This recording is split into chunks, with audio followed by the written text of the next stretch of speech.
আজকে আমরা মার্কেটের চার্টের ভাষাটা একটু বোঝার চেষ্টা করব আর এমন একটা শক্তিশালী প্যাটার্ন নিয়ে কথা বলবো যা মার্কেটের গতিবিধি বুঝতে দারুণভাবে সাহায্য করতে পারে।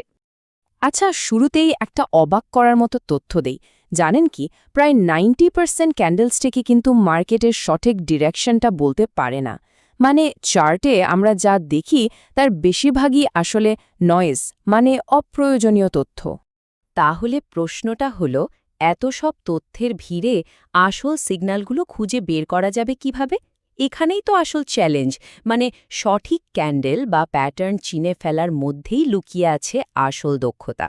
ওকে, চলুন তাহলে বিষয়টা একটু সহজ করে বুঝি। একদম শুরু থেকে শুরু করা যাক।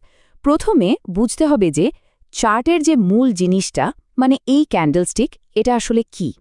ধরুন, একটা ক্যান্ডেলস্টিক হলো একটা নির্দিষ্ট সময়ের জন্য প্রাইস অ্যাকশনের একটা স্ন্যাপশট। ধরেন 1 মিনিট বা 1 ঘন্টা। এই সময়ের মধ্যে মার্কেটে কি হলো তার পুরো গল্পটা বলে দেয় এই একটা ক্যান্ডেল। আর এটা কিন্তু আমাদের চারটা জরুরি তথ্য দেয়। সবচেয়ে মজার ব্যাপার কি জানেন? এই যে 3টে সাধারণ অংশ, বডি, আপার উইক আর লোয়ার উইক, এগুলো মার্কেটের আচরণ নিয়ে যা বলে তা অসাধারণ। ভাবা যেতে পারে বডিটা হলো মূল যুদ্ধক্ষেত্র আর উইকগুলো হলো সেই যুদ্ধের ক্ষতচিহ্ন। দেখুন, এখান থেকেই কিন্তু মূল লড়াইটা পরিষ্কার বোঝা যায়। একটা সবুজ ক্যান্ডেল মানে কি? মানে ওই সময়ের জন্য ক্রেতারা জিতেছে। আর লাল ক্যান্ডেল, তার মানে বিক্রেতারা জিতেছে। এই যে ক্রেতা বিক্রেতার লড়াই, এটাই তো পুরো মার্কেটের ভিত্তি। তো চলুন এবার আরেকটু গভীরে যাই, দেখি এই সাধারণ ধারণাগুলো কিভাবে প্রাইসের পেছনের সাইকোলজির সাথে জুড়ে আছে। ব্যাপারটা তাহলে কি দাঁড়ালো? চার্ট কিন্তু শুধু কয়েকটা দাগ বা রঙের খেলা না, এটা আসলে মার্কেটে থাকা মানুষগুলোর ভয় আর লোভের একটা ম্যাপ। হ্যাঁ, প্রত্যেকটা ক্যান্ডেলই আসলে ক্রেতা আর বিক্রেতার মনের কথা বলে দেয়। যেমন ধরুন, একটা বড় সবুজ বডি, এটা কি বলে? এটা বলে যে ক্রেতাদের মধ্যে কেনার প্রচণ্ড আগ্রহ আছে। আবার ধরুন, একটা লম্বা লোয়ার উইক দেখা গেল, তার মানে হলো বিক্রেতারা দামটা নিচে নামানোর অনেক চেষ্টা করেছিল, কিন্তু শেষ পর্যন্ত ক্রেতারাই লড়াই করে দামটাকে আবার উপরে টেনে তুলেছে। আচ্ছা, বেসিকগুলো তো বোঝা গেল। এবার চলুন একটা খুবই শক্তিশালী 2 ক্যান্ডেল প্যাটার্নের দিকে নজর দেওয়া যাক। এর নাম হলো এনগালফিং প্যাটার্ন। এই প্যাটার্নটা মার্কেটে মোমেন্টামে একটা হঠাৎ এবং বেশ শক্তিশালী পরিবর্তনের সিগন্যাল দেয়।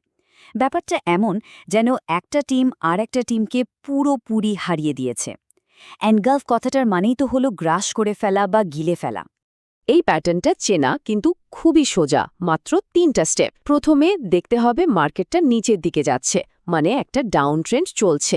সেই সময় একটা ছোট লাল বা বেয়ারিশ ক্যান্ডেল খুঁজতে হবে। এরপরেই ঠিক তারপরে একটা বড় সবুজ বা বুলিশ ক্যান্ডেল আসছে কিনা দেখতে হবে। আর সবশেষে নিশ্চিত হতে হবে যে ওই সবুজ ক্যান্ডেলের বডিটা আগের লাল ক্যান্ডেলের পুরো বডিটাকে ঢেকে ফেলেছে। ব্যাস, এটাই একটা সম্ভাব্য আপট্রেন্ডের জোরালো সংকেত। এর পেছনের সাইকোলজিটা কি? খুব সিম্পল। বিক্রেতারা মার্কেট নিয়ন্ত্রণ করছিল, সবকিছু তাদের হাতে ছিল।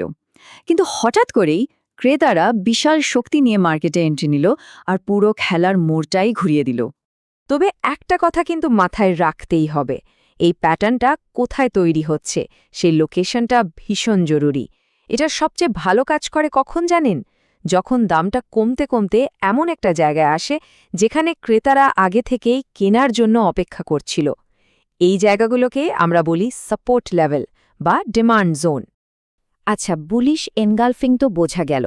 এবার চলুন এর ঠিক উল্টোটা দেখি, বেরিশ এনগালফিং। তাহলেই বোঝা যাবে একই লজিক কিভাবে বিপরীত পরিস্থিতিতেও কাজ করে। এটারও নিয়মটা একই রকম সহজ, 3টে ধাপ। প্রথমত, মার্কেটটা উপরের দিকে যাচ্ছে, মানে একটা আপ ট্রেন্ড চলছে। সেখানে একটা ছোট্ট সবুজ ক্যান্ডেল খুঁজতে হবে। ঠিক তারপরে একটা বিশাল লাল ক্যান্ডেল আসছে কিনা দেখতে হবে। আর ফাইনালি নিশ্চিত হতে হবে যে ওই লাল ক্যান্ডেলের বডিটা আগের সবুজ ক্যান্ডেলটাকে পুরোপুরি গিলে ফেলেছে। এটাই হলো বেয়ারিশ এনগালফিং প্যাটার্ন। এর মানে কি? এর মানে হলো ক্রেতাদের যে উপরের দিকে যাওয়ার গতিটা ছিল সেটা পুরোপুরি শেষ হয়ে গেছে। শক্তিশালী সেলিং প্রেশার এসে সব উল্টে দিয়েছে। সহজ কথায়, বায়ার্সদের শক্তি ফুরিয়ে গেছে। আর এই প্যাটার্নটাও সবচেয়ে বেশি শক্তিশালী হয় একটা নির্দিষ্ট জায়গায়।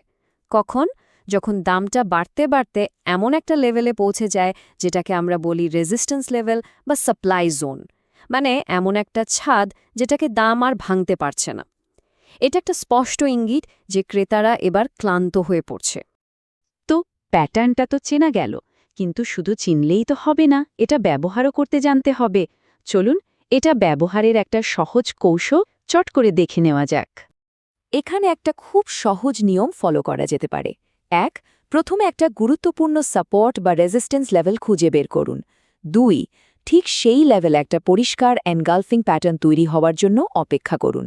3 যেইমাত্র এনগালফিং ক্যান্ডেলটা ক্লোজ হবে তখন ট্রেডে এন্ট্রি নিন। আর 4 যেটা সবচেয়ে জরুরি, প্যাটার্নের ঠিক নিচে বুলিশ হলে বা ঠিক ওপরে বেয়ারিশ হলে একটা স্টপ লস লাগিয়ে দিন। এই সিস্টেম্যাটিক অ্যাপ্রোচটা প্যাটার্ন চেনার সাথে সাথে রিস্ক ম্যানেজমেন্টকেও নিশ্চিত করে, যা আসলে খুবই দরকারি। আচ্ছা, এবার আসা যাক সবচেয়ে জরুরি অংশে। একটা ভুলের কথা বলবো যেটা বেশিরভাগ নতুন ট্রেডাররা করে থাকেন, আর এই ভুলটা এড়িয়ে চলতে হবে। সবচেয়ে বড় ভুলটা কি?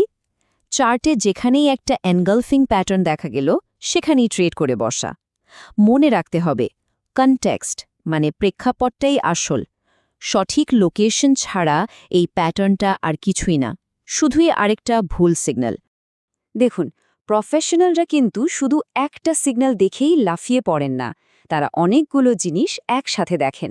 যেমন মার্কেটের ওভারঅল ট্রেন্ড কোন দিকে, কোনো গুরুত্বপূর্ণ সাপোর্ট বা রেজিস্ট্যান্স লেভেল আছে কি, ট্রেডিং ভলিউম কি বাড়ছে, এরকম আরও অনেক কিছু।